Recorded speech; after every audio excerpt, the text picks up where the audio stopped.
Namaste viewers, welcome to Gnana channel.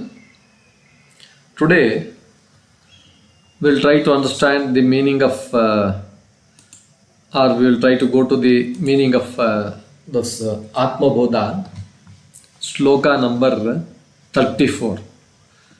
This Atma Bodha Shloka by Sri Adi Shankaracharya, it describes the qualities, it describes what are the things, what are the attributes. Actually, they are not attributes at all. Without attributes, he describes them. He describes the Ātman. Nirmalaḥ asmi. What is the nature of this Ātman? The shloka goes like this: Nirguṇo, niṣkriyo, nityo, nirvikalpo, nirañjanaḥ.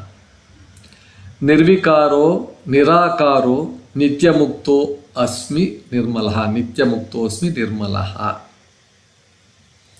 So let us go through in detail all these words.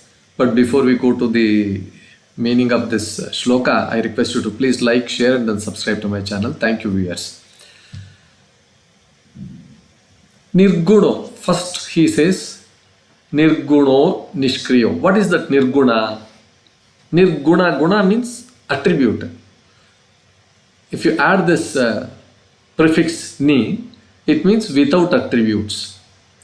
The self, the Ātman, that what is there, the essence of this, all this body and other things, is free from all material attributes. There are no qualities at all to this. Qualities like Sattva, Rajas, Tamo, Guna, all these three gunas, it is not there. None of them are there. This is pure, this is nothing there.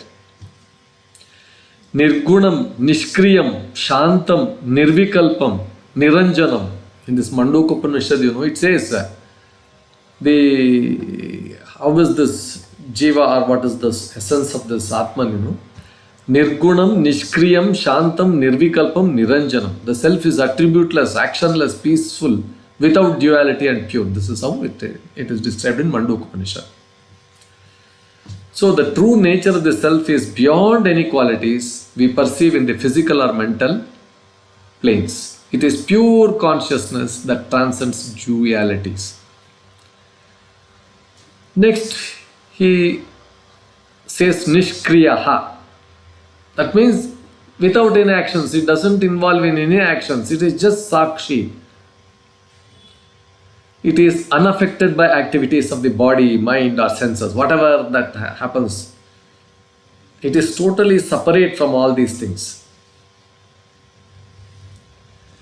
Naiva kinchit karomiti yukto manyet tattvavitta.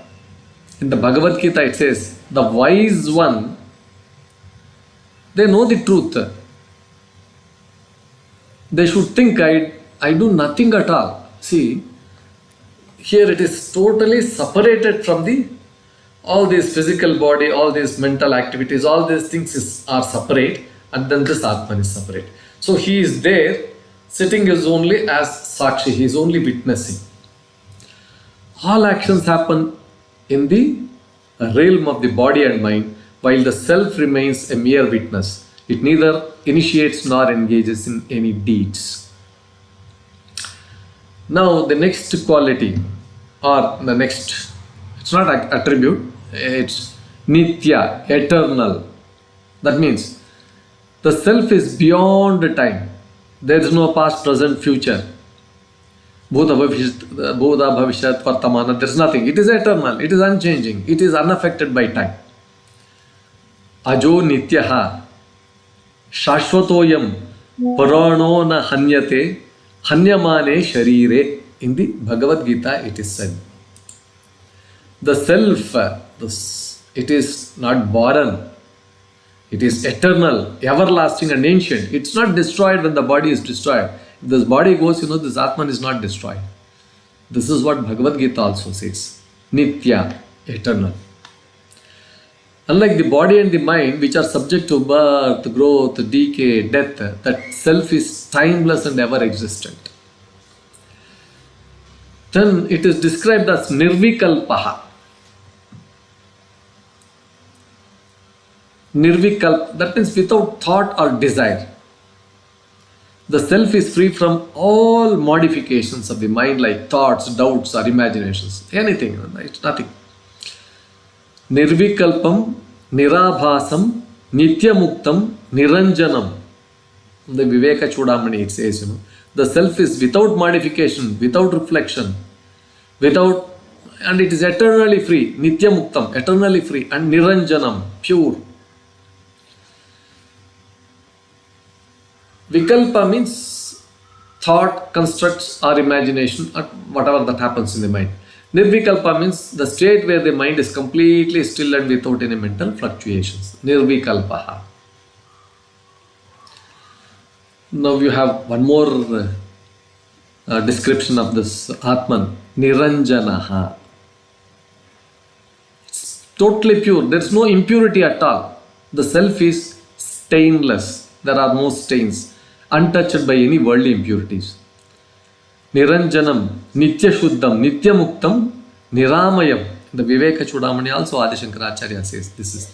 It is spotless, eternally pure, ever free and unaffected by worldly afflictions. Just as the sun is unaffected by the clouds that temporarily cover it, the self remains pure despite the impurities of the material world. Now, there is one more, description. Nirvikara, without change. There is no change, it always remains as it is. It is immutable. It is beyond any form of transformation. Ashariram shariresho anavasyeshva avasthitam. This is from Kathopanishad. The self is without any bodilessness. There is no physical body there among bodies, and it remains unchanging among the changing things. Everything keeps changing. Many things keep changing, but this doesn't change. This is how it is described in Kathopanishad. Everything in the material world is subject to change, but the self remains constant and unchanged across all experiences. Now you have one more quality, that is Nirakara. Most important, formless. The self has no physical form, shape or boundary. Aprameyam, anadyantam, nityam, nirakaram. It is from Bhagavad Gita, It is immeasurable. Prameya means measuring. Prameya. Without beginning and end, eternal and formless. It cannot be seen or perceived through the senses because it is beyond physical manifestation. The self is pure awareness. So, Nirakara. Many of the people, they worship this Nirakara, Surupa, Nirguna, Nirakara. The next one is called as Nityamukta. Most important, It's always liberated, ever liberated. Liberation, moksha is not something to be achieved. He says the self is always liberated. Only thing is we will have to identify this self, and you should not identify with this body and with this mental and bodily construct. If you remove this, if you know that this is different and that is different, it is only temporary and this is permanent, then you are liberated. Nityamukta swarupena kevalaha paramanandaha. By its very nature, it is eternally free, singular and filled with supreme bliss. Liberation is not an event. It's something like happiness. It's already there. Only thing is you have to recognize that the self's eternal freedom, bondage is merely an illusion of ignorance. Because of this ignorance, you think that you think you are bonded. Now, the last thing was nirmalaḥ. It is, malaḥ means stain. Nirmalaḥ means it is not tainted, it is pure, it is crystal clear, something like that. No? Ever pure. The self is completely pure, untainted by ignorance or worldly activities. Nirmalam, paramam, shantam, nirgunam, nirvikarakam. Nirmalam, paramam, shantam, nirgunam, nirvikarakam. This is from Viveka Chudamani. It is pure, supreme, peaceful, attributeless and without any modifications. Like a lotus untouched by the water, you know. It is in the water, it is in the muddy water. But when the water droplets are there, it doesn't stick to that. It just simply falls off. It is, you cannot wet that. The self remains unaffected by worldly impurities. So, these are all the things that he explains in this sloka.